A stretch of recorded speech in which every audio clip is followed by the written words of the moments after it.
Yeah, the microphone. Yeah, sure, I can do that. But also, like,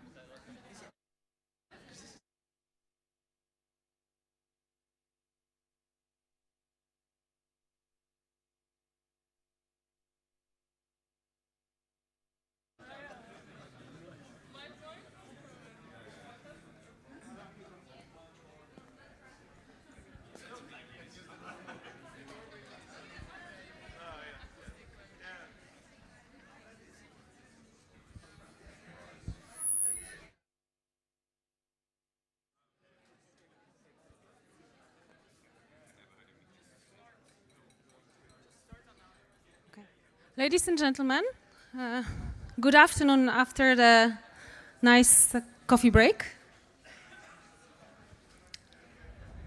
Thank you for joining, and I ask you just 1 minute to take your seat.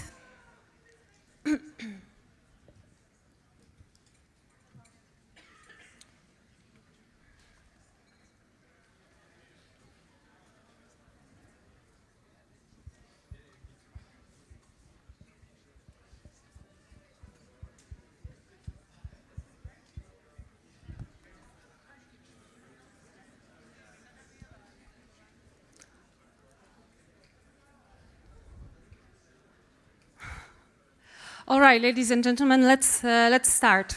Welcome to the afternoon session. We are a bit delayed, 7 minutes, so I am going to start, and hopefully you will join us, and everybody will join us quickly. My name is Anna Vogtman, and I'm very happy and honored to welcome you at the session about radiation. I'm very happy that this important topic will be addressed on the plenary session. And it is so because this is an interdisciplinary topic that involves all disciplines. And that is why it is very crucial that all of you can hear and contribute and ask questions. Hopefully we will have an interesting discussion at the end of this sequence of presentations. So before I start, I would like to tell you how it would look like. So today we will have a sequence of 3 presentations. I will start first, and I will introduce you, assuming that the community, probably most of you know about space radiation problem and challenge. However, some of you may not be entirely aware. It may not be in focus of your particular interest. That is why we will start a bit from the basics. So we'll start from describing the space radiation environment, why it is challenging for spaceflight. And of course, we have to acknowledge that it is challenging for both uncrewed and crewed mission.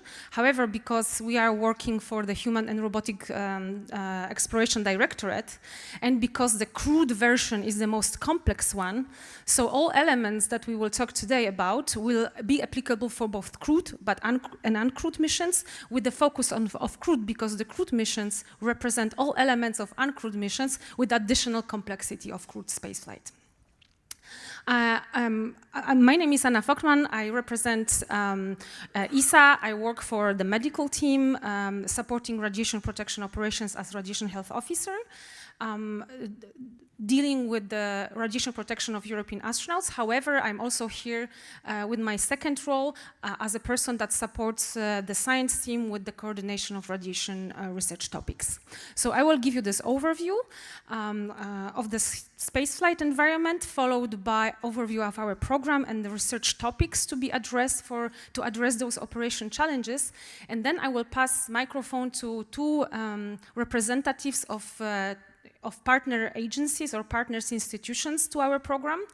The first will be Dr. Thomas Berger, who will talk about his experience or expertise regarding the radiation research, mostly in space. And then we will go back to the ground with Professor Marco Durante from the GSI in Darmstadt, talking about ground research. And later on, after all 3 presentations, we will be joined by Dr. Sławomir Uznański, who is here not only as a crew, but also as a scientist. We will discuss all the challenges of radiation research, and also giving the very particular experience from the astronaut perspective as an operator of science in space. So I ask you to leave your questions to the very end, because then after all 3 presentations, we'll have extended sessions when you will be able to contribute, and hopefully we'll have interesting topics to discuss. So let me start. Let me start from the challenging space environment. The space environment, the radiation environment in space differs from what we are exposed to on the ground. And it differs mainly because it's very complex and diverse. Because the radiation there comes from different sources, and there are three major sources of ionizing radiation. So first we are talking about the galactic cosmic rays. This is the type of radiation that comes from outside of the solar system. This is plethora of different particles with different energies, but what is very significant about this this part of the spectrum of ionizing radiation in space is the particular addition of those heavy ion components. These are heavy ion nuclei traveling with velocities close to the speed of light. And these are very hard to stop, or they're unstoppable. Then we have also Earth radiation belts. These are those area of trapped particles in the Earth magnetosphere that astronauts or spacecrafts have to pass when traveling outside of the low Earth orbit. And finally, they are solar particle events, which are a very tricky one because they depend on their frequency depends on the solar cycle, and solar acts in a cyclic way with solar maxima and solar minima. So when there is during solar maximum, the magnetosphere of the sun is stronger, which means that the protective shield of the sun magnetic sphere is blocking partially the GCR spectrum. However, there is a high likelihood of a solar particle, even high proton event that can penetrate spacecraft, if not without shielding, without proper shielding, and can endanger the crew and the payload on board. Additionally, all those three sources of ionizing radiation, or all this radiation coming from those three sources, interacts with everything they traverse. So interacts with the spacecraft shielding, interacts with any physical matter that they come across, with the biological tissue, so with the human body, but also with the moon regolith, so the soil on the other planets, leading to production of those secondary particles with a big component of neutron or subatomic particles that can be further attenuating the radiation field and actually increasing the danger. So it is very important to understand this field and to find means to mitigate or block the radiation as much as possible. But there's more complexity to this because given the space destination, our space radiation environment differs. So on the lower Earth orbit, we have very particular situation because this spacecraft travels relatively low, 400 kilometers from Earth, with a special inclination, which means that the trajectory of the spacecraft is tilted towards the reference plane, which is the equator, by 51.6 degrees, which means the spacecraft circling around the world traverses or travels through polar regions where the spacecraft and the crew on board on every payload is exposed to higher levels of the radiation coming from GCR. And then spacecraft travels through a special area called, very specific area called South Atlantic anomaly, which is a phenomena because of the tilt between the magnetic axis of Earth and the spinning axis of Earth, causing that one of the radiation belts dips into the atmosphere, and a spacecraft spends there around 10% of orbital time, and this is a very significant source of ionizing radiation to the crew and onboard equipment. Additionally, astronauts get whole body chronic exposure to those secondary particles that I mentioned about. However, on low Earth orbit, so on the International Space Station, they are relatively protected from solar particle events because of this magnetic shield of Earth. However, the different situation will be on the Gateway Station. So this is the station that already was mentioned by my colleagues and earlier by the director today in the morning. This is the station that ESA, together with international partners, is building, circling around the moon. It will already be this decade circling the moon, and the astronauts' crews will go there once a year for a period of time amount of 30 days. It will be probably extendable. However, for now, we are thinking about 30 days. And this will be spaceflight completely in deep space, which means the astronauts will get chronic exposures from this GCR, so this galactic heavy ions. Then they will have, of course, chronic exposure to their whole body to the secondary particles. However, there will be also at risk of having solar particle be exposed to the stellar particle event and exposed to higher radiation field, definitely higher than on the International Space Station, because there is no magnetic shield of Earth. And those profiles of ionizing radiation, giving the fact that different types of particles interact different with biological matter and cause different biological outcomes, is at most concern. This is what you see here. This is actually a representation of the solar particle event. So when protons are emitted from the sun and then spun through solar system. So these are the events we are preparing for when planning the missions to the moon and beyond. Now, I was talking about the ionizing radiation in space, and you may understand from your knowledge, from common sense, and from what I'm talking, it's serious. And it is definitely harmful if we are not protected sufficiently. So yes, so radiation, ionizing radiation, both on the ground and in space, can cause severe effects or significant effects. And those effects can be both short-term and long-term. For operational reasons, we call them stochastic and deterministic. However, it does not mean the same thing. But usually, deterministic effects happen in a short time, because they have a threshold, and after exceeding this threshold, we observe effects. They usually are connected to the damage to a large amount of cells, and they include effects like acute radiation syndrome. So these are acute effects. They happen momentarily, and they are severe. Stochastic effects, however, these are effects that don't have a threshold. At least this is our today understanding, that there are no threshold for stochastic effects. And those effects can come up from one cell mutation. So our perception is that every dose of ionizing radiation can contribute to a manifestation of a stochastic effect, usually, but not always, later in life.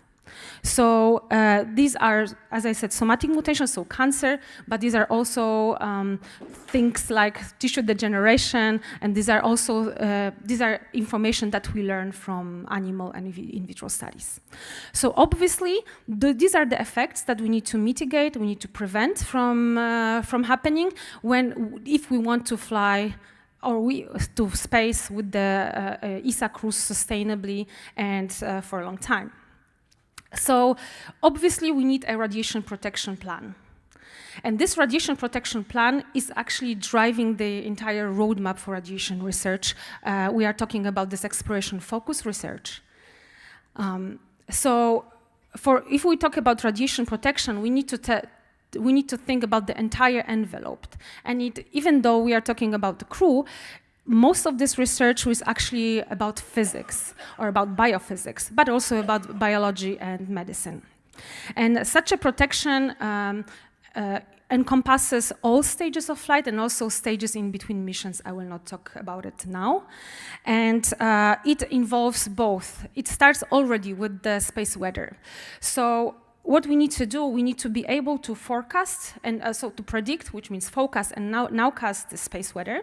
So because only when we predict space weather, we are able to plan the mission accordingly. So our research is focused on solar weather monitoring and modeling. Now, when we predict the space weather, we are thinking about simulations of the radiation environment actually in the given destination, inside the spacecraft, and also inside the human body before a mission. So it requires capabilities of modeling of radiation shielding interactions, so how space radiation interacts with physical matter, but also it requires internal dosimetry of charged particles and neutrons. It also requires biophysical models of human body and personal active dosimeters. So we monitor both area in a spacecraft, and we give astronauts personal dosimeters to monitor their personal radiation doses.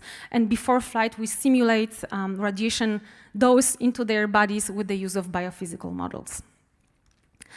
When we have the doses either simulated or measured, then we are thinking about the risks. So we need to have a capability of being able to tell what would happen to human body and when after certain exposure to ionizing radiation. So we need risk models. We need capabilities of model the health outcomes in the short and long term. So we are talking about acute effects in mission, for instance, when we see that the radiation field rises dynamically. So we need to be able to precisely calculate how much time the crew has before an acute effect would happen, because therefore we will take sufficient countermeasures, like, I don't know, the crew will build shelter and will prioritize that activity on board instead of, for instance, doing something else to protect themselves exactly from those acute effects happening. So this is the envelope, and this is how. So this is what. So this is what we need to fly safely, more or less. Of course, this is very generic descriptions. There are more caveats to it, but this is more or less the envelope of the radiation protection. However, let's talk about how. So how, it's a different story, because not everything that we need we can do easily. And at ESA we have two types of destinations, let's say, to use to do this research that we need to fly safely. And we divide it into space and ground, as you've heard earlier today from the presentation. So what do we do in space? In space, we study radiation environment. And of course, you heard earlier that there are different radiation profiles of different destinations. So it will differ what we can do on a low Earth orbit comparing to the beyond low Earth orbit scenario. So we do study radiation environment on low Earth orbit. And this is important, maybe not to entirely be able to characterize what happens or what is the environment outside of the low Earth orbit, but monitoring the spacecraft environment, even on low Earth orbit with those different radiation field and outside of the low Earth orbit, is important to monitor crew, because we do their health surveillance. This is still relevant, the low doses of ionizing radiation chronically that they receive. However, we do also study biological and physical effects.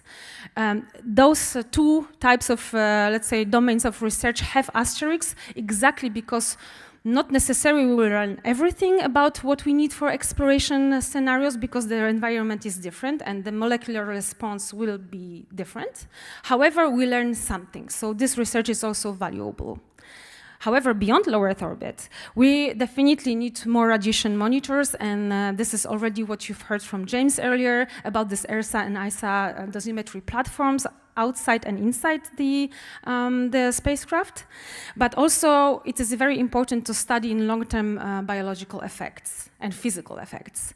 So there will be exposure platforms for both physical and biological experiments, and especially tissue chips. This is something of highest interest for ESA, to have autonomic experiments that would study molecular effects of a long-term chronic exposure of different types of tissues that would contribute severely to deepen our understanding of the mechanistic effects of ionizing radiation on biological systems.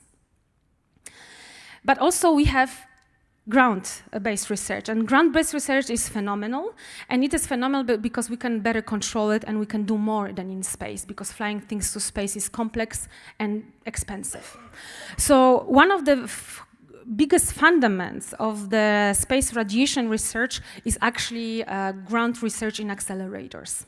We are very lucky and honored in Europe to have really great facilities for accelerator research. And one of those is in Darmstadt, where we have installed new GCR simulator. And this is something which you will hear about in details from Professor Marco Durante from GSI. So here in those ground-based accelerators, we can subject the physical and biological matter under the beams. Either these are GCR simulators, so simulators like in Darmstadt that simulate the radiation environment, the complex radiation environment, or you can use single beams of different types to study molecular effects, for instance. But then we also maximize the usage of the data already existing. So we are looking into nuclear events like Hiroshima and Nagasaki. This is where we learn a lot from. But we are also looking, and this is only partially supported directly through ESA programs, but it can always change, but we are working with other organizations that do this type of research to learn from miners, from other types of nuclear workers on their clinical long-term health outcomes. And also, what is very important in the space radiation research is actually in silico research. So all those simulations and the models that we need, we develop for advancing our prediction models, our risk models, and the biophysical modeling of a human body. So this is the, let's say, the overall envelope of radiation research. And let me just finish with this slide. So this is something that was told by Angelika earlier, but let me just invite you again to apply to our new IBR call. IBR, this is a fantastic program with the GCI facility, with this GCR simulator. It will be open soon. It will be focused on both biological and physical effects, slightly changed comparing to the previous call that some of you may be aware of. So I invite you to stay tuned, to look at the still SciSpace webpage, and to apply to that opportunity. What is important here, that we will assess feasibility of the proposals, and when we will be really trying to streamline and better distribute for the proposals towards the platforms. So we'll prioritize those proposals that address the research that can be addressed only in this heavy beam accelerator. However, we will assess also other proposals by their excellence, and if not feasible for a heavy beam, we will propose maybe other types of beams that are available at the European Space Agency. And with that, I would like to thank you for your attention. I would be happy to, as I said, answer questions later, but now I have a very much pleasure to introduce you to the next speaker, Dr. Thomas Berger from German Aerospace Center, who will present you the really phenomenal research from the supported by ESA research in space. So Thomas, the floor is yours.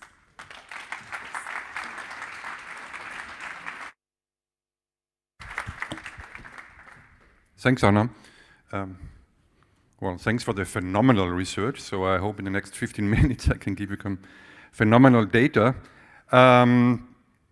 Okay, Anna already mentioned it. Space radiation environment is very complex.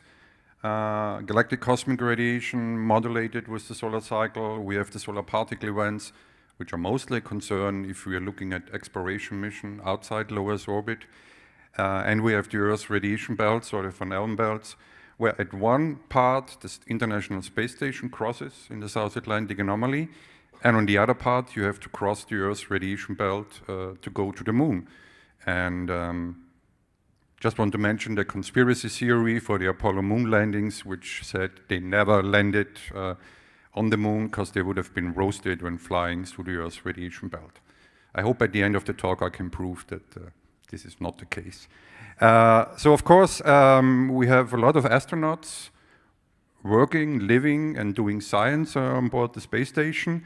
If I would have more time, I would be able to show you all the radiation detectors, which are also embedded within the pictures. But believe me, there are at least 6 I can see with my naked eyes. So we have to care for the astronauts. We have to do dosimetry for the astronauts, which is the personal dosimetry. But we also do area monitoring on board the space station. And what we also do on board the space station is test new detector concepts for radiation measurements. So the space station is a very nice test bed for this to be further applied and developed for exploration class missions. Okay, you saw the ISS already. I mean, it's always a nice picture to see you. And what Anna mentioned, what we are doing on board the ISS is at one hand area monitoring. So area monitoring means you have radiation detectors, you put it at various places, you see how the radiation environment changes.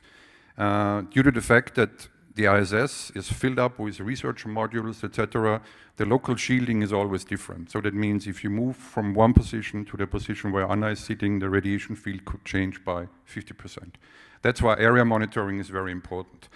In terms of radiation detectors, also things to remember, there are two different kinds of radiation detectors, very simple. There are passive ones, which just integrate over a long mission. So it's a cumulative dose you measure, where you get only the total dose over a relevant mission. And there are active ones. And of course, for exploration missions or for the future, you want to have active. Active means powered, give you the dose in a minute per minute interval. You can follow a relevant orbit where you're flying. As an example of passive and active ones, that's an experiment, an international ESA experiment we've been doing in Columbus. So all these small orange pouches are passive detectors, which are just put there, left for half a year, and then returned to ground. And in the lower right part, you see these three nice green LEDs. That's an active radiation detector. We're always happy when all the three LEDs are lit, because then we know that everything is working fine. So with the passive ones, what you get is in principle a cumulative dose over a whole mission, always mostly 6 months. And there's a time frame here from 2009 up to 2024. That's the radiation dose in Columbus, giving the mean and the minimum and the maximum dose values we measure in Columbus. And you can see that the graph changes over time. That is due to the ISS altitude and due to the solar cycle. So we have two effects. The increase in altitude changes the radiation environment, but also the solar cycle changes the radiation environment. Thing is, you can only say after 6 months you get this dose value, full stop. Active ones can give you minute resolution. So an active one would give you in principle this. So this is the orbit of the space station, an active radiation detector measuring for 2 months, and you can kind of see how the radiation field changes. And what you see in principle here in the middle is the so-called South Atlantic anomaly. So that's where the inner proton belt comes very close to the surface of the Earth. And it's a very nice indication. Actually, it's more like South Brazilian anomaly, but kind of changes over time. But it's over South America, let's call it like this. So with the active ones, you can give a time resolution. And you can also deduce, in principle, the contributions from the relevant particle species on board the space station. So the red line gives you the absorbed dose and the biological relevant dose equivalent from galactic cosmic radiation on board the space station. The blue ones is the contribution from the South Atlantic anomaly, and the black one is the sum of both of them. And you can see they vary over time and depending on the solar cycle. So in principle, the message to take home is, if somebody asks you how much radiation would you measure on board the space station, you can say around 0.5 to 1 millisievert per day, depending on solar cycle. So the answer would not be totally wrong. Yeah. Then the next question would be, okay, at one part in the solar cycle, etc.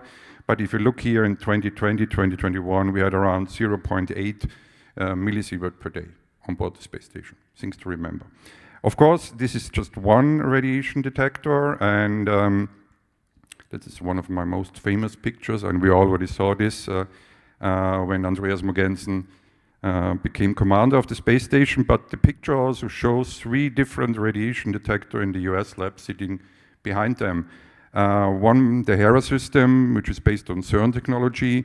The other one, the golden one, the ISS-RAD instrument, which is in principle a twin from the RAD instrument, which is measuring aboard Curiosity rover on Mars. And then in green, you see the RAD map, which is a technology demonstration from the Technical University of Munich. All different concepts of radiation detector, but all should measure in principle, hopefully the same at the end. If we go from the US lab to Columbus, also some other hardware here, the Lumina experiment from CNES. Also this is based on CERN technology, and the LIDAR instrument from ASI. And hopefully next year with Slavoj we'll have also a Polish radiation detector, an active one, the scalable radiation monitor flying up there. Okay, so that was area monitoring. I told you about personal dosimetry. Picture here, Alexander Gerst and Thomas Pesquet holding like the passive personal dosimeter, which gives you the cumulative dose, and Thomas was doing a tech demo of a real battery-powered active personal dosimeter. That was flying successfully. We had a similar version of this already on the Artemis 1 mission. And as I said before, with the active ones or the personal ones, you can follow the full mission profile. And as an example of this, before we flew it with Thomas, we flew the same systems as ESA detectors with Andy Mogensen. So that was his first flight, was a taxi flight to the space station, short duration mission. And you can see here the radiation dose measured from putting the detector into the Soyuz in Baikonur, going to the space station, putting it back, flying back on ground, getting into the helicopter on ground and flying back. So that was the first time one could capture a full mission from start to finish. Okay, what does it mean? So in terms of exploration. So we have the International Space Station with radiation detectors there. We measure the radiation load, but there are also detectors at the surface of the moon, at the far side of the moon. So this morning we heard that with the Chang'e 6 mission, there was the first ESA payload on the far side of the moon. Sorry, we already had a DLR, a German payload with the Chang'e 4 mission at the far side of the moon with the LND instrument. And that's the first measurement of the radiation environment at the lunar surface. Well, Apollo, yeah, but that's the first, let's say, real good measurements. And we have the crater instrument on the Lunar Reconnaissance Orbiter circling around the moon. And then at the surface of Mars, there is Curiosity, since 2012, still working fine, still running. And there is also the RAD detector on Curiosity. And not to forget, we have a radiation detector on the TGO orbiter, the Leonid MO, which measures also at the orbit of Mars. So if you sum this up and if you compare the radiation dose values on board the ISS, Moon and Mars, that's in principle what you get. So very similar values on the ISS and on Mars, factor of 2 more on the lunar surface, because you're outside the Earth's magnetosphere, so there is no shielding against the galactic cosmic radiation on the moon atmosphere. This is for January 2019, so you always have to consider when it was actually measured. So if you compare it, it's like a factor of 300 to 400 more on the ISS compared to Earth, factor of 600 to 700 more on the moon, and then very similar on Mars. That was all measured with area monitors on various surfaces of the moon and Mars. Of course, the question is now, what does it mean really for exploration missions? And of course, you heard a lot about going back to the moon. So from the Apollo to the Artemis missions, and I like both of these pictures a lot. Of course, that was one, Apollo 12, and then the other one is the SLS rocket shortly before the launch of the Artemis 1 launch, which was at the end successful. So the Artemis 1 mission, uncrewed mission, almost 26 days flying to the moon and coming back. And of course, the first thing Artemis had to do, and now we're coming back to conspiracy theory. So these are the Earth's radiation belt. You have the International Space Station at around 400 kilometers.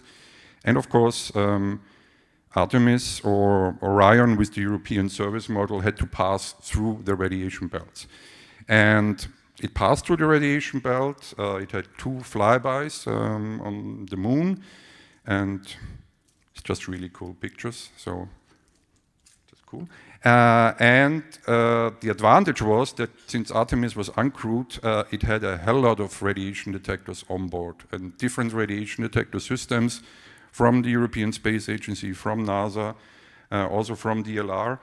So in terms of, let's call it in terms of radiation protection and what do we want to know, Orion was stuffed like a Christmas tree with radiation detectors, also with 2 anthropomorphic phantoms to measure radiation doses in organs. And the advantage is that you have to consider if you want to measure the radiation and the radiation is there, you want to measure it in the real environment because you want to know what will be the crew exposed when they are flying to the moon. So that also means you need to measure inside the spacecraft, which is really designed for crew and not on a satellite mission which flies outside low Earth orbit. So, okay, what did we measure? And I'll show you just two highlights. So in principle, what you see here on the right part of the picture is the relevant mission. So Orion flew through the inner and the outer radiation belts, and then it passed by the moon once, and then flew into distant radioground orbit, came back to the moon and landed at the surface of the Earth. And the first few minutes, or after around 45 minutes, we passed the proton belt. So that was the inner proton belt. And this proton belt pass only lasted for 30 minutes. So it was quite quick, yeah? But nevertheless, we got around 4 millisievert within this 30 minutes. So that's equivalent to like 4 days on board the space station. Nevertheless, nobody would have been roasted, yeah? So nevertheless, the conspiracy theorists will not believe me either, so it doesn't really matter. So that was the proton belt. So the proton belt is the main issue because the protons have high energy, they can pass through the wall of Orion. And then what you can see here is another dip, and that is the electron belt. So that's dominated by high energetic electrons.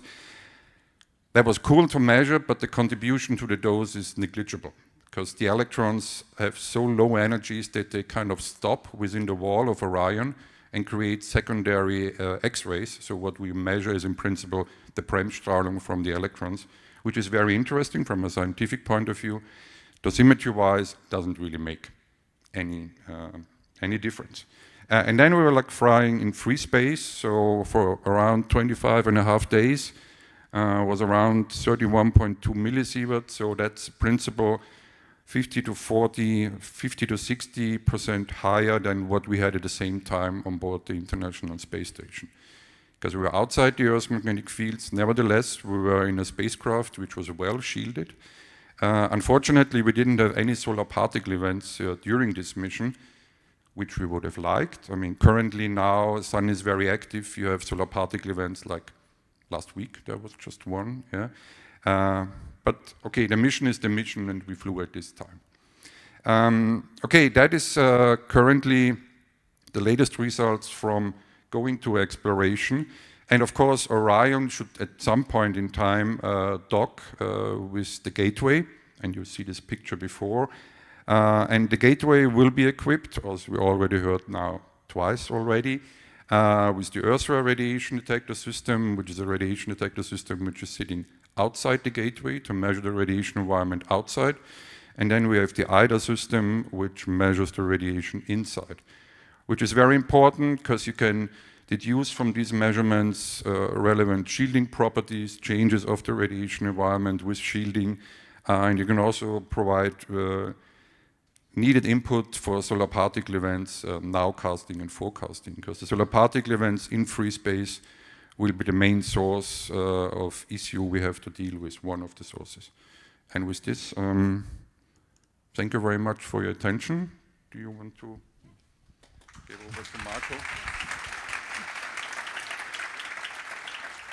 Thank you very much, Thomas, for this interesting presentation. I have many questions, but this we will put for later. Now, let me introduce you, ladies and gentlemen, to Professor Marco Durante, who literally presents groundbreaking research. So, Marco, the floor is yours, please. Thank you very much. Thank you very much. Thank you for the invitation. I want to thank everybody for staying here, and I want to thank ESA. Let me take the occasion to thank ESA also for organizing the meeting in Poland, in Warsaw, because of course, at the moment, we all know Poland is the frontier of Europe, really. So I think it's very important that we as Europe are here to show that we are with you. And also I was enormously impressed by the progress in the space program in Poland. I mean, I learned that now Poland is becoming a dominant player in this field. So thank you very much.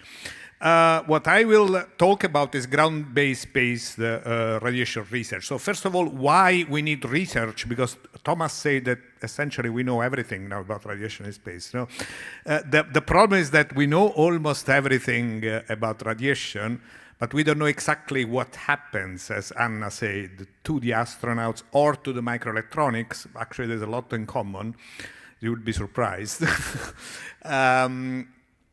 One problem is the uncertainty. We have a large uncertainty. As Anna said, we know a lot about radiation effects on Earth because we have Hiroshima and Nagasaki survivors, but we don't have an atomic bomb with space radiation, so we have a large uncertainty. The uncertainty is so large that, as you see here, the 95% confidence interval makes predictions extremely difficult, you see. So we are in a situation where for the Mars mission, for example, you can estimate a cancer risk which is about 3%, 4% as point estimate, but the uncertainty goes from 1% to 30%, and this makes all the difference. So we need research to shrink the uncertainty. And moreover, we need research for countermeasures. Of course, you can say, why don't we put shielding? Well, you see from this figure, this is the dose as a function of the shielding thickness. Shielding is not so effective, especially with common materials like aluminum. It tends to plateau. So we need more research to find new materials or to find biomedical countermeasures, some kind of miracle drug. So where do we do this research? Do we do it on Earth or in space?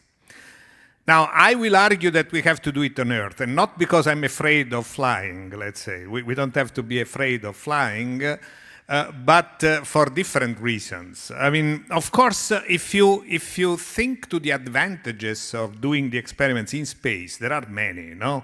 You know, it's such a complicated field, as Thomas explained, and moreover, there is a combination from the biological and physiological point of view between radiation effects and physiological effects like microgravity, stress, and so on and so forth. All things that you cannot really reproduce on Earth.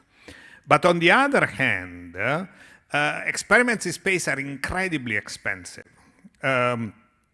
You need custom hardware, you need to wait 10 years sometimes between you think your experiment flies. It's almost impossible to repeat the experiments that, especially in biology, is really a must. You have to repeat the experiments. The dose rate in space, as Thomas said, is still very low. So unless you do the experiment for 20 years, your system has to be very sensitive to see the radiation effects. And finally, it is true that this radiation environment is very complex, but now on Earth, we can simulate the cosmic rays in a way which is almost perfect. I will show you later now. So that's what I wrote some 20 years ago, together with Emmy Cronenberg from the Lawrence Berkeley Lab, and I have to say that our knowledge about space radiation risk comes from ground-based accelerator experiments, and I have to say that as yet this is still valid. So where can you go to do your radiation experiment? Well, if you are in the US, you go to NASA, the Brookhaven National Lab. It's a wonderful place. It's in Long Island. It's close to the beach and close to the city. You see the accelerator here, because it was completely funded by NASA, and for many years, the workhorse of this accelerator and also of our accelerator in Europe was iron 1 GeV per nucleon. It's a long story why was iron 1 GeV per nucleon. This is the dose as a function of the depth for iron. To make it a long story short, it's a good approximation of the heavy ion component of the galactic cosmic ray. But still is only one particle. Yes, it's a good approximation, but still is only one particle, while in space you have everything from hydrogen to uranium. So of course, it cannot be everything. So what NASA did first, NASA did the Galactic Cosmic Ray Simulator. So they did an attempt to realize in the Brookhaven National Lab a real universe in the lab, let's say. So the same situation that Thomas detectors experience in space, to simulate it on Earth. To do this, you see, they use 33 beams, one after the other. That's really amazing. But if you do that, then you come with a pretty good approximation. You see here on the right side is the spectrum in LET of the spectrum. It's a pretty good approximation of what you have in space. Please note that, however, they have a cutoff at 1 GeV per nucleon. So the maximum energy is 1 GeV per nucleon, while, as Anna said, in reality, the spectrum in space is much more energetic. But the cutoff is 1 GeV per nucleon. In Europe, ESA already quite many years ago started the IBPER project. At the beginning it was called IBER, then more recently it's called IBPER, to take into account the physics. And this is done at GSI. GSI is the largest nuclear physics accelerator in the world. It's in Darmstadt in Germany. There is a web page there. As Anna said, there is a new call for experiment that will open within the end of the year. And you see here the accelerator and the cave, the vault where you actually do the experiment. On the couch, in this case, there is a pig, because we also do experiments with small animals and relatively large animals. Here we were working on a pig experiment. It is called mini pig, but it's actually pretty big. And you see in the cave is lying on the couch. So let me give you just a couple, very quickly, just a couple of highlights from this IBPER program. One comes from the Technical University of Darmstadt. This is the experiment of Markus Löbrich. And you see what you can do with the accelerator. You can put a microscope at the end of the accelerator, and you have cells, and you have a microscope, a fluorescent microscope, so you can actually see the beam that is hitting the cells and inducing DNA damage. That's what you see, in fact, here. You see, this is a movie that goes in the loop. You see it from 0, and then after a few seconds, you start to see two tracks. If you see, these are two iron ions going through the nucleus of the cell. That's really interesting, I think, because it gives you a visual image of what is the difference between space radiation and terrestrial radiation. If you do this with X-rays, you will have small dots everywhere. But if you do it with heavy ions, you have streaks. And then you see repairing this damage is much more difficult.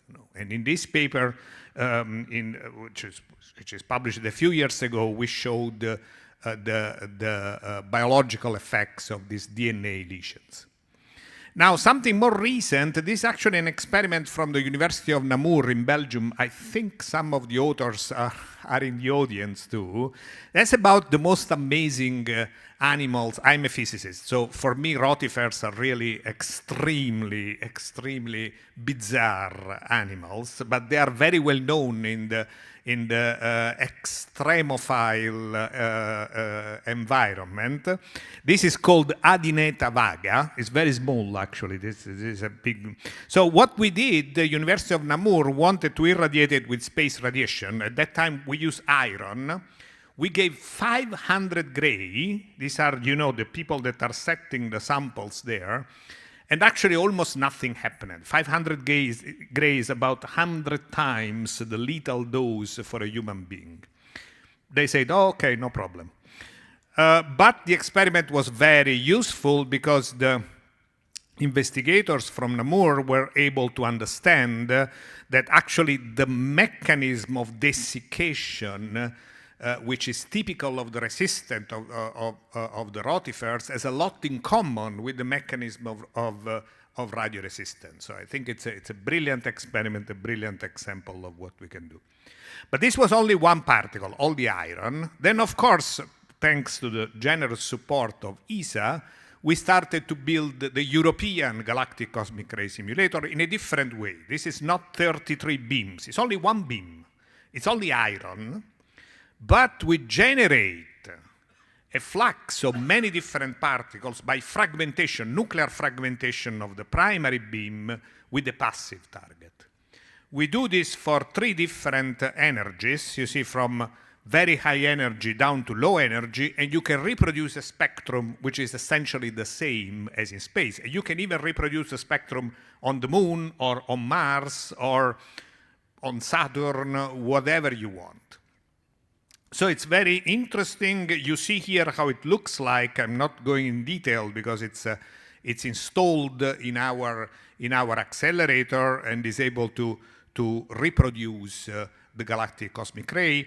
And this will be for the first time available to all the external investigators in the next call of EBER. So this time you can choose if you want one ion or if you want the full cake, let's say, or just one little cherry. Finally, let me just say a couple of words about the future. We are now building a GSI, a new accelerator called FAIR.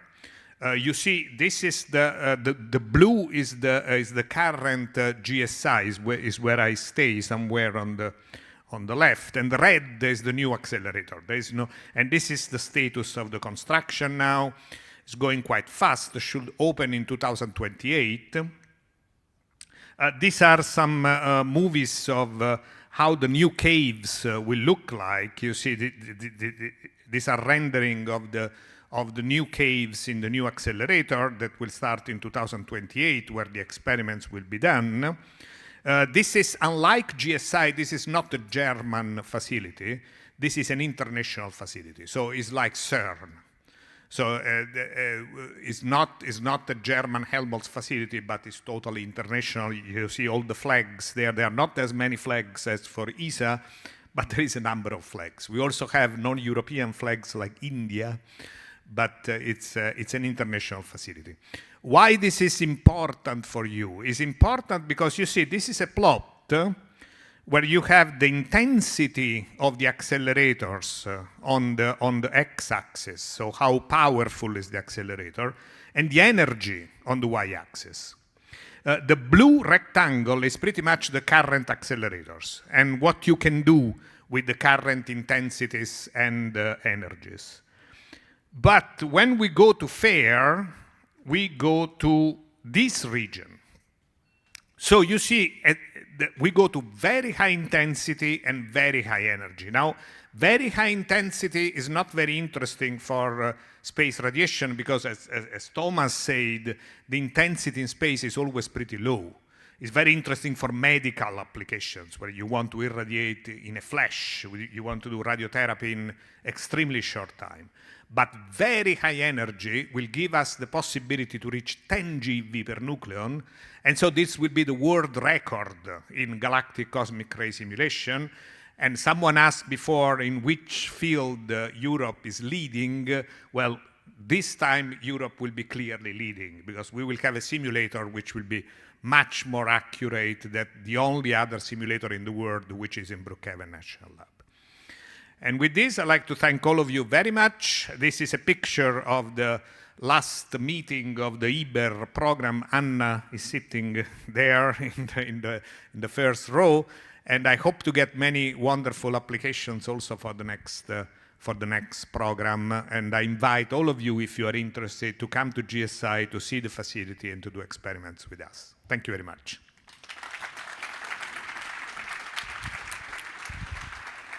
Thank you, Marco, very much for this interesting presentation. I also have many questions. However, I would like to first invite Sławomir to the stage, because right now we will open Q&A.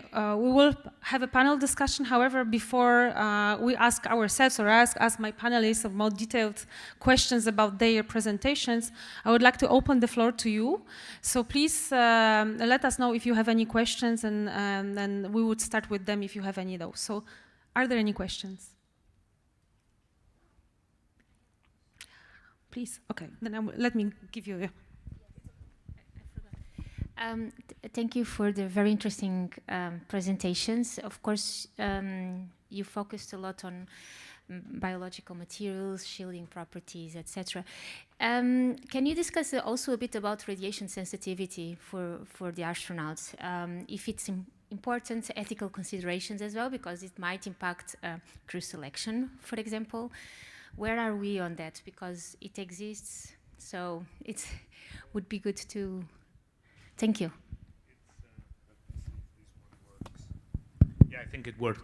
So it's an incredibly important, incredibly important question. It's a sensitive issue because then you go into the genetic analysis. And I'm curious to hear from Slavos, but generally astronauts don't like to have their DNA scrutinized. So that's the problem. The other problem, to be honest, is that we don't know exactly what we have to look for. We know that there are individuals that are extremely radiosensitive, but they are easy to recognize. They have a disease, you know, is ATM. So it's easy to see which individuals are very radiosensitive. But to find a biomarker of individual radiosensitivity has been a holy grail for many years. People in radiotherapy would love to have it too, because they want to know whether their patient is radioresistant or is radiosensitive. But to be honest, at the moment, we don't know. We don't have a solid biomarker. However, one of our priorities for this year's call will be exactly focusing on those large-scale technologies that will help us eventually, hopefully, find maybe not one golden holy grail or golden grail, thank you, biomarker, because probably this is the most complex problem. However, maybe to select a group of substances, particles, molecules that we would call a group of biomarkers that would help us learn something more about the individual sensitivity. Are there any more questions? Okay, let me give you.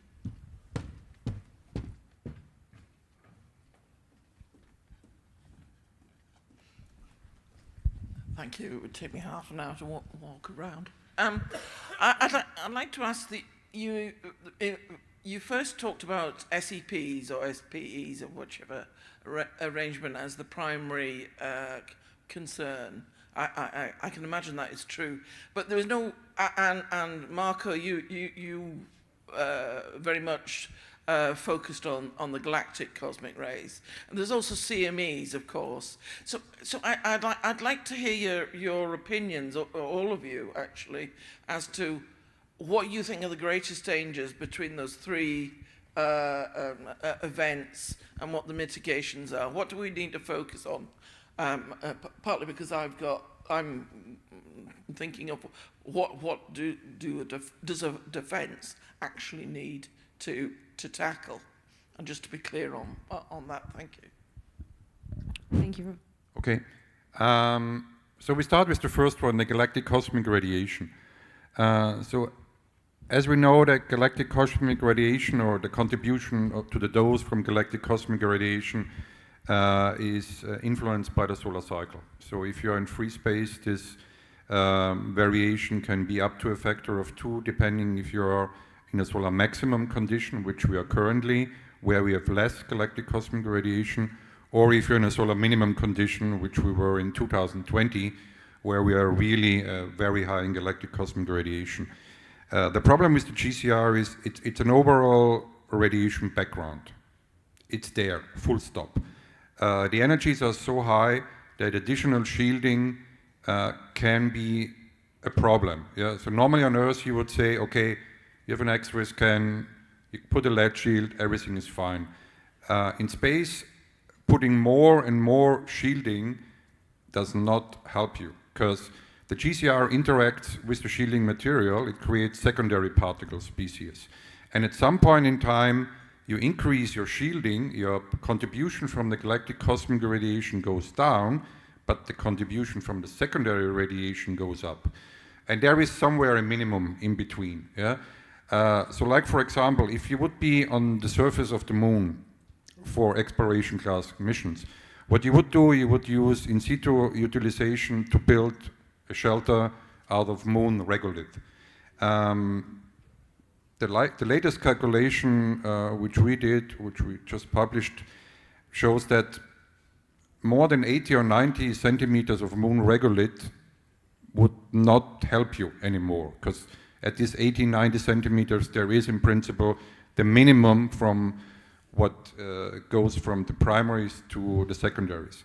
So, and then if you have to look for galactic cosmic radiation for traveling for longer missions, you have to see that your shielding is somewhere in this minimum region. That's the best you can do. Otherwise, you cannot really shield GCR. Okay, on the moon you can go to lava caves, which are well more shielded, but in a spacecraft that's not possible. The solar particle events are the main issue for the short-term radiation effects. We define solar particle events as emissions from the sun with high energetic protons. They are sometimes associated with coronal mass ejections, but let's say a solar particle event is an emission from the sun, proton emission, proton explosion. The problem with the SP, or the advantage of the SPEs is that the energies of the protons are not that high compared to galactic cosmic radiation. So for solar particle events, what you need to have, regardless if you are flying inside a spacecraft to the moon or to Mars, or if you are on the lunar surface, you need to have whatever kind of storm shelter. Storm shelter, in a way, an area either of your spacecraft or at the lunar surface in your habitat, or also on board the ISS, which is better shielded, higher shielding, and this has to be constructed in a way that you are beneath the relevant limits which are allowed for solar particle events. Orion has a storm shelter. On the moon, you would use the regolith. That would be totally enough. The problem is rather, like for example, what happens if you are doing a moonwalk, an extravehicular activity at the surface of the moon, and such a solar particle event happens. Because then it really depends on the severity of the event, what dose values the astronauts would receive. And Marco said it's not only the astronauts, it's also the electronics, yeah, which can be damaged.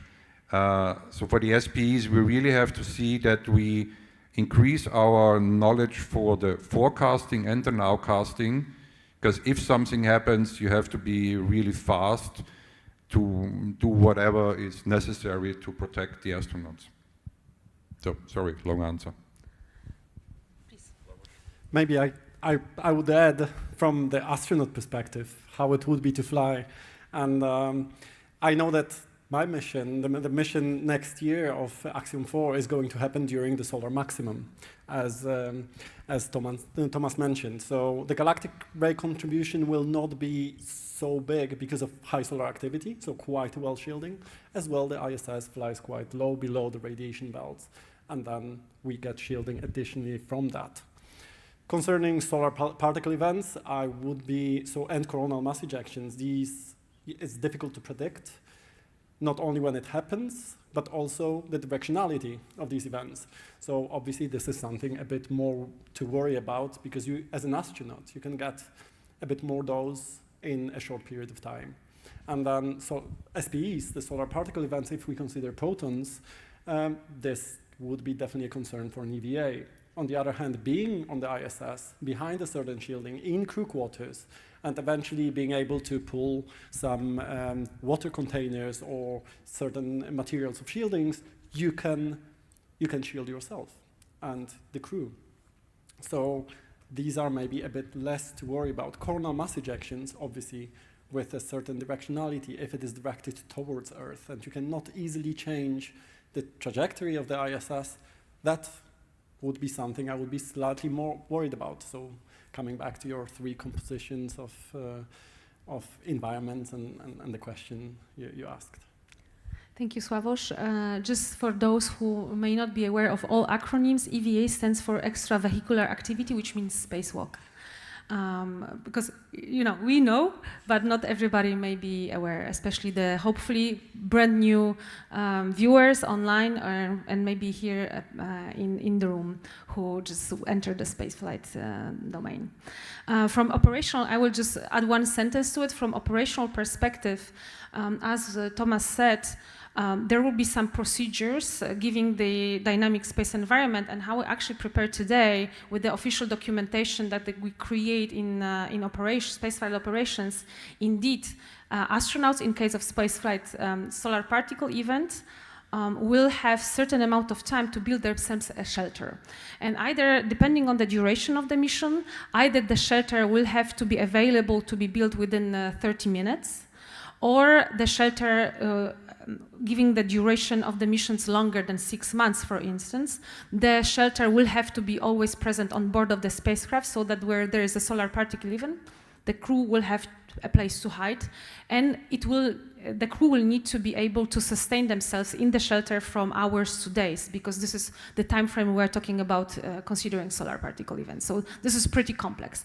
And of course, it brings me to a follow-up questions to Thomas, Marco, and Sławos about actually the most effective shielding against solar particle events. So would you be able to comment on that? What are the new materials? What we should do? Is the water that is very much present in the narrative, also in movies? So would you be able, each of you, comment on the new materials or new types of shielding that would effectively protect from solar particle events? So, actually, I have to say also as a final comment to that one, also from my side, the truth is we can shield solar particle events with the current technology. We cannot shield galactic cosmic radiation with the current technology. So of course, in space, the best materials are always the light materials, hydrogen, water, because per unit mass, they are more effective. It's the contrary. On Earth, we use lead. In space, lead is too heavy and is not effective enough. But for the solar particle events, I would say we are relatively safe, except for the EVA. This can be a funny story. When I was at NASA Johnson Space Center, we checked what was the protocol for the Apollo astronauts in case of a solar particle event during an EVA. And high-tech technology was to dig a hole in the floor and to jump in the hole, which is actually not bad if you think about. I mean, it works pretty well. It's the basic technology, but it's still quite effective, let's say. You have to have some time to dig the hole, but still do it. Thank you. You want to say something, Thomas? No, fully agree. I mean, it really depends. There are certain scenarios. It really depends on the severity of the events, and not. I mean, we had like 10 solar particle events in this year, and each of them was totally different in terms of proton flux, energy, spectrum. So if you really got a severe event like we had in 1972 between 2 Apollo missions, or in 1989 where we could really measure it on board the Mir space station, then you can shield it, but then you need a lot of shielding. Yeah, and then the question is really, how much shielding do you bring with yourself? At the lunar surface, it's easy. I mean, you have a storm shelter, whatever. For a lunar EVA, it will be a little bit more complicated. On board the ISS, it's currently quite straightforward because the ISS is still shielded by the Earth's magnetic field. If you're on board the Orion spacecraft, it also really depends. Orion has a storm shelter where you open the floor and crawl in and just use the stuff you bring with you to put it on top of your head. So it's very similar to what they had for Apollo, yeah?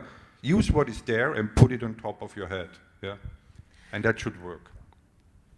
Also on the ISS, you sleep towards the Earth and put all the equipment outside. Earth is a great shielding material. It's big, it's a lot of mass.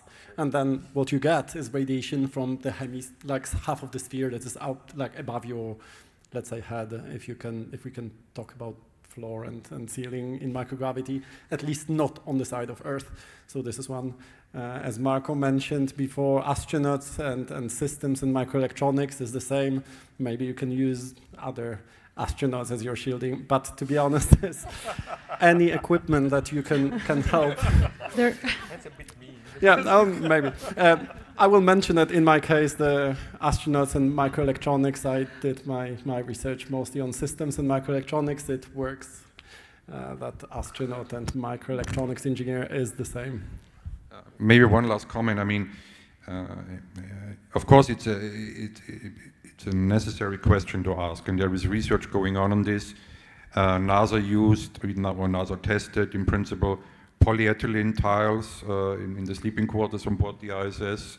There was an RZ experiment performed by Paolo Nespoli, de Paseo, Radiation West, where they used, in principle, some bags on his body filling with water.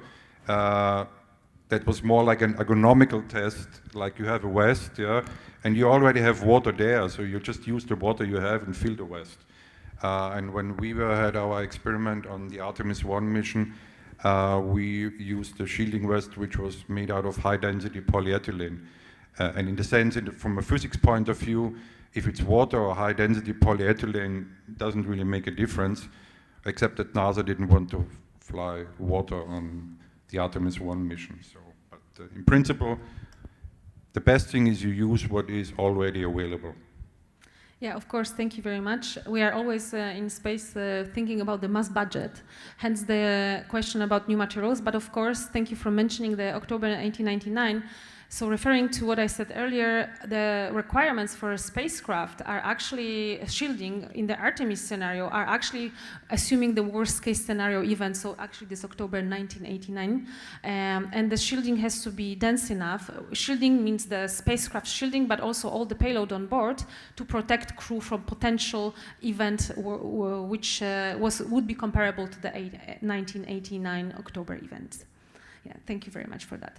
But when we are, I don't see any hands, but please, okay, so please come to the microphone and ask a question.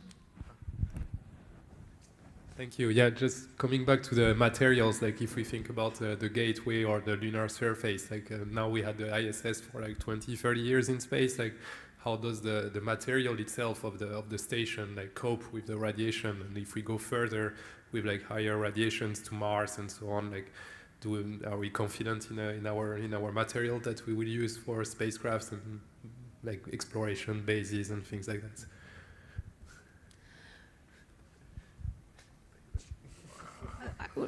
I can start, but please continue. So, confident with certain uncertainty, I would say. So, of course, space agencies sending crews and crew themselves, so astronauts themselves, they do accept certain level of risk. Now, this risk has always a perspective. The risks are many, and space radiation is one of them. We can agree that this is the most significant and the most important domain that should be funded sufficiently, but we are also biased. However, yes, so when together with other partner space agencies, we are planning to fly the astronauts to space, we are accepting certain level of risk, but we are rather confident that most probable risks are mitigated, for instance, by shielding.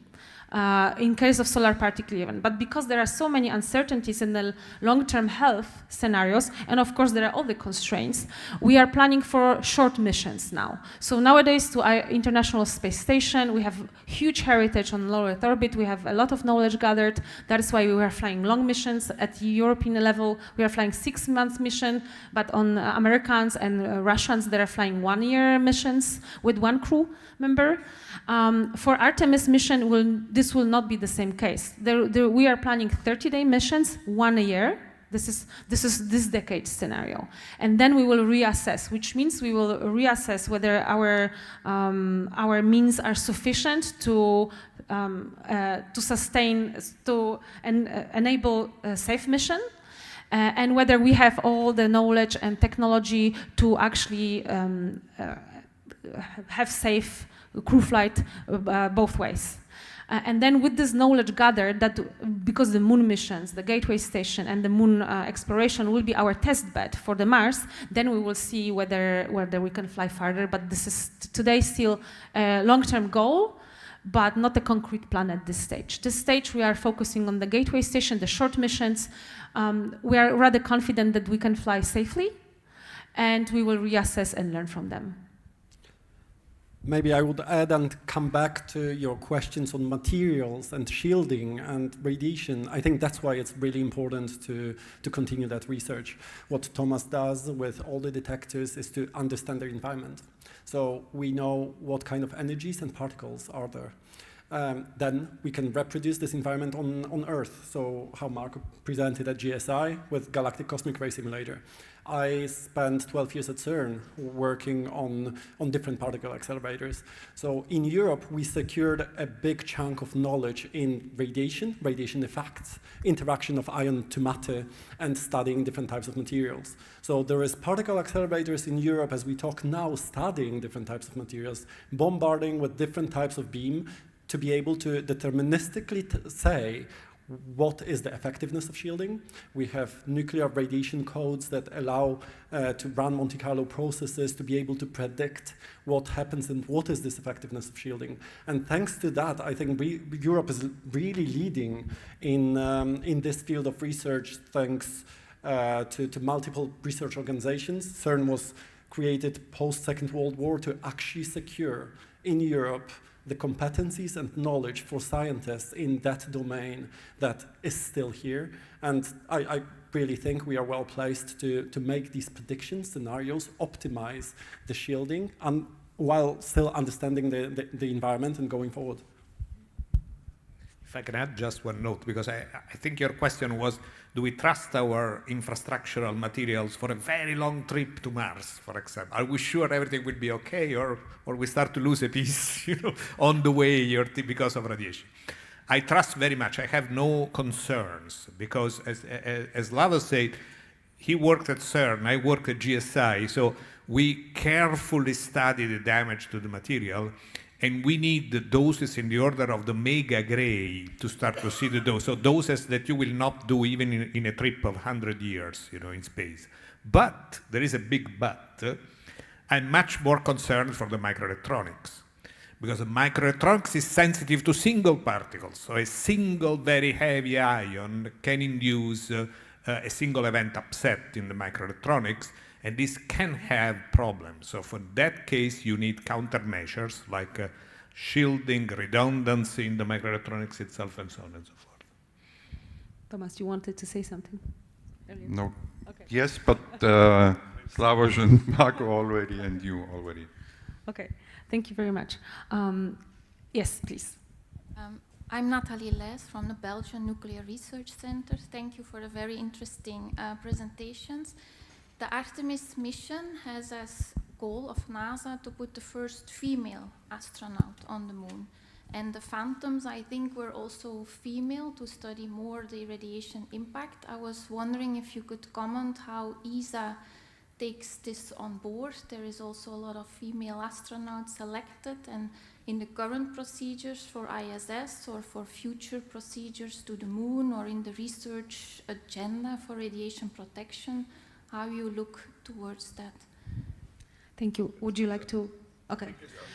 So I wanted to, maybe if you want to comment on the experiment on Artemis 1, yes? So yes, absolutely we are giving the NASA risk assessment approach until 2021 that discriminated women. Of course, it was not intentional. It was the lack of the sufficient knowledge. So towards the differences between female and male responses towards ionizing radiation. NASA has changed, acknowledging that there is a lack of knowledge, therefore we cannot draw like really clinical conclusions. Therefore, NASA changed their approach towards, let's say, more equal approach, or more towards the female and male astronauts are treated in the same way, because earlier NASA female astronauts could fly shorter missions due to the shorter time to reach certain risk limits the risk that was calculated. Marco, please also comment later on the Hiroshima and Nagasaki data mostly.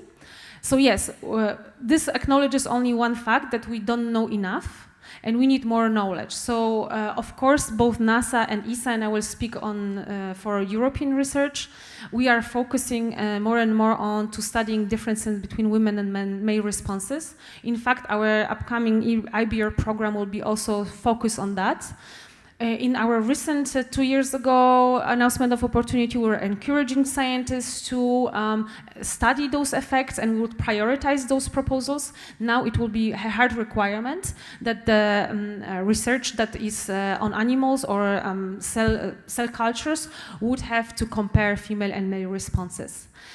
So this is upcoming, and we will be more focusing on closing those gaps of knowledge in the differences between female and male responses.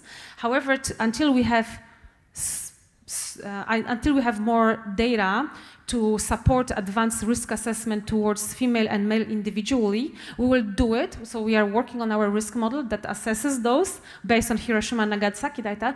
But at ESA, I will not recommend, and I cannot say what we will adapt, but I will definitely not recommend to our management to use sex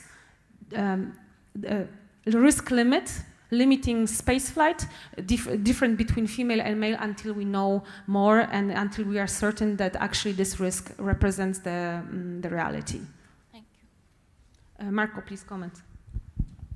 I think you said really everything. I mean, in very short, let's say, from Hiroshima and Nagasaki, we know that women are more radiosensitive than men. But once I was arguing with a famous female astronaut that was in many pictures before, and she was attacking me and said, because the problem is that we know that, but we also know that we have an uncertainty which is about 100% of the data. So she said, based on that uncertainty, I cannot fly and my male colleague can fly, and this is unfair. So I was very glad when Anna said, well, next EBER, no experiment is accepted if they don't do a comparison between the two different genders. So the next program will be all focusing on this. And this really, I have to give credit to Anna because she really insisted on that. And I will recommend it to my managers to use it for every single ESA research. But okay, so is there any other question? Please. Got to the mic first. Okay. Rodrigo, okay, you're first. So we have a bit of time. I have a question. You have discussed, well, I'm a human physiologist. For me, it's quite striking to see that we don't know the real radiation effects on the human body, and still we are sending astronauts out there. And I don't know how you as an astronaut feel about that. But, and you are saying that we kind of know the risk, and we know they are not that long during the trip. But what are the long-term effects of radiation in astronauts? Because I'm not aware of any plan to follow up if there is any long-term consequence of being in space. And I think that would be a great thing to implement when we are going beyond low Earth orbit. What are your comments about that? Thank you. Okay. Go, I have to say that, of course, there is the plan for the follow-up. All astronauts are very carefully followed up. He will be very carefully followed up for the whole life. Okay. And if you look at the mortality of the astronauts right now, there is no evidence of any effects of radiation on mortality. Zero. I have to say it very strongly. But this is what we kind of expected. So if you take the radiation doses that they received in the LEO mission so far, you would not have expected any statistically significant increase in cancer. And in fact, this is what we see. So the situation becomes much more uncertain when you leave low Earth orbit and you go in LEO, let's say, because there you have heavy ions, you have different types of radiation, you have a higher dose at the end of the mission. So there the risk becomes more uncertain. The uncertainty is bigger, and the quest for countermeasures becomes more urgent. And the different modeling, because I guess this has been modeled, like what would happen, what do they indicate? Yes. What are the risks that we see in future?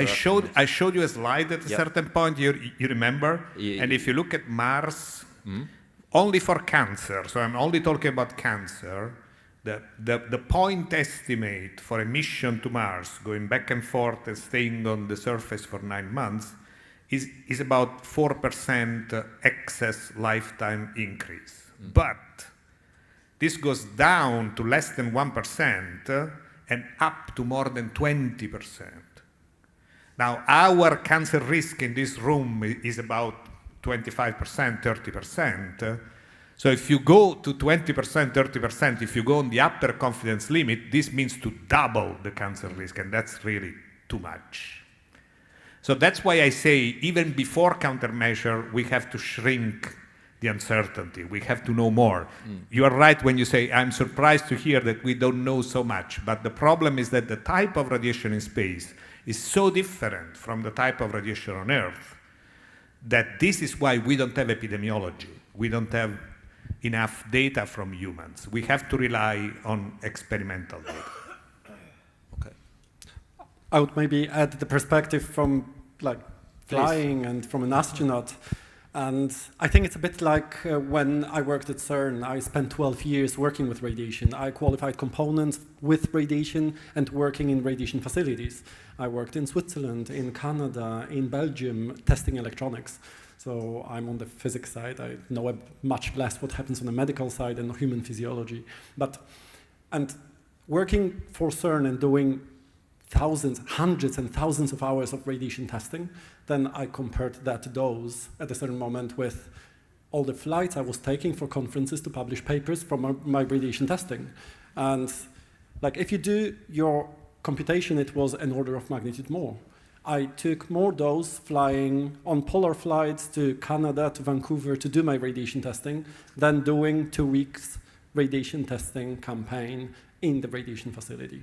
And I find this is quite similar with going to the ISS. These are different orders of magnitude, of course, but going for a short-term mission with high solar conditions, high activity of the sun, this dose over 2 weeks is insignificant, as Marco said. And I still remember the data you showed during the ESA-HRE radiation summer school that I had the pleasure to participate in 2 years ago. And if you compare the increased risk of cancer and what is the health impact for astronauts during their whole career, and nowadays we have quite some test cases where this dose reaches the career dose that is legally allowed, then it is not statistically significant compared to the general population.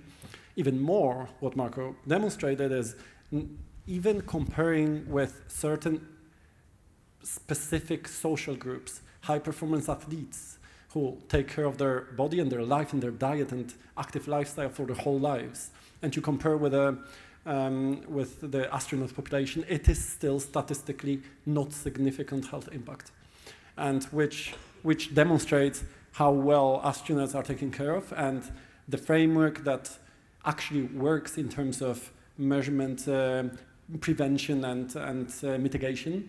Nonetheless, there is a lot of research to be done, as Marco said, to decrease the uncertainties and have more sort of sure responses with much smaller error bars. Thank you very much. Thank you. Because we are running out of time, we have time for one more question because the gentleman is standing for quite some time. Floris, we would be happy to take your questions after, if you don't mind. So please. So Boris Espel from Namur University and Rotifer. So my previous question was scoop, so I have a new one. For the capacity to reproduce a galactic cosmic ray, are we able to simulate long-term exposure? I'm thinking here about all the exobiology experiment where an lithopanspermia hypothesis. Are you able now at GSI to just, let's say like that, reproduce a shortened trip for an astronaut, or do you think it's feasible, or in the future it will be feasible to simulate the exposition of a living organism to all the cosmic ray from Mars to Earth. Thank you. Hello, Boris. As I said before, I mean, we gave 500 gray to your samples. If I want to give 500 gray at the dose rate in space, this will take many years. The cost of the beam time is approximately 5,000 euro per hour. So I'm afraid it is absolutely impossible.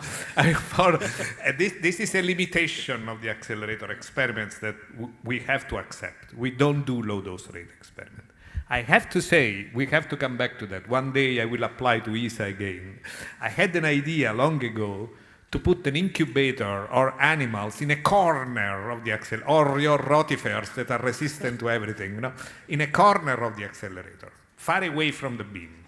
Then they will get secondary radiation only, but they can stay there for the whole run for 1 year, you know, all the time there, and then to compare their exposure to the controls. I will need a very good dosimetry though, because there will be a very strange radiation field, but this could be an approach. Thank you. Thank you. Maybe I could add, if you're looking for like these high doses, CERN has certain radiation facilities, not the same as Galactic Cosmic Ray Simulator, but there are research runs either with basically light hadrons, protons, directly exposed to the beam, or you can have a look at the CHARM facility that is a complex mixed beam with very high energies and high dose rates that can... Yeah, high dose rates. You wanted low dose rates. Low dose rates. That's true. Okay. This is the problem also for CERN. That is correct. Thank you. Thank you very much. Thank you, Sławomir. Thank you, Marco. Thank you, Thomas. I wanted to talk about way more things, but this we will have to take on to the social part. And please feel free to approach us and ask questions. We are always happy to chat about radiation. So I wish you have a good night, have a nice social event, and I'm looking forward to see you tomorrow. Thank you.